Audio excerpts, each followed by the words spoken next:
terms of pure on-the-field action, Game 4 of the All-Acquired All-Stars 2015 series was everything that Game 3 was not. This one featured plenty of tense moments, dramatic twists and turns, head-scratching strategic decisions, and most importantly, plenty of offense, eventually. But that's what you should expect when we get to both of these teams' fourth starters. Matt Latos, the extremely talented yet injury-prone right-hander who went to the Marlins as part of their drastic retooling efforts, and Rick Porcello, the guy who's in the middle of the pack stats-wise, especially when compared with his former rotation mates in Detroit, but he just might have good enough stuff to be Boston's new ace this year. We'll start things off in the top of the second inning. Yoenis Cespedes reached second base on an error. Russell Martin at the plate. He grounds one softly through the hole on the right side. Maybe Cespedes is being super aggressive because he knows the pitcher is coming up next, but he decides to test Matt Kemp's arm here, which passes with flying colors, and Cespedes finds out what it's like to be on the receiving end of one of those outfield assists he performs so often.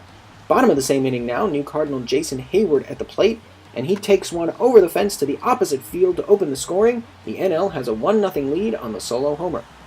One inning later, in the bottom of the third, we get another chapter in the Kemp vs. Cespedes saga. This time it's Kemp at the plate, lining a double towards Cespedes in left center field. Justin Upton's going to try to score, and the relay to the plate is in time, but the NL increases their lead by 1 run. That is, until the very next half inning, when Russell Martin comes to the plate in the top of the fourth, this time with the bases full of ducks on the pond, and this time he singles to right field, 2 runs score, and the game is tied. However, the game would not stay locked up for long as Michael Morse gave the NL its second lead of the night with a sac fly in the 5th. And now it's time for another highlight involving Yoenis Cespedes on the base path in the top of the 6th. Pinch hitter Billy Butler singles, this time to Jason Hayward in center field, who throws out the Cuban slugger again as he tries to go from first to third. The NL is now 2 for 2 in the outfield assist department, and Cespedes is a corresponding 0 for 2 in aggressive base running decisions.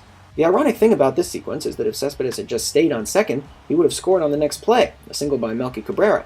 But the next batter, Ben Zobrist, gets it done with another single to center, bringing Butler around to score. Matt Latos is taken out of the game, and we are tied again.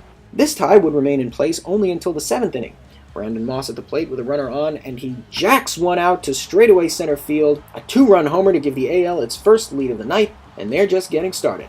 Ben Zobrist, Hanley Ramirez, and Josh Donaldson would all get in on the scoring too, but none of their RBIs compare to this majestic 3-run bomb by Yoenis Cespedes, making up for his base running errors and putting the final nail in the Game 4 coffin. Luke Gregerson closes it out with a strikeout.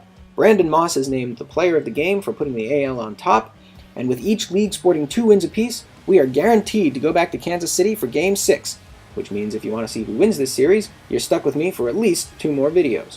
As always, if you're interested in learning more about this project, check out thoughtsaboutbaseball.blogspot.com, and I'll see you for Game 5.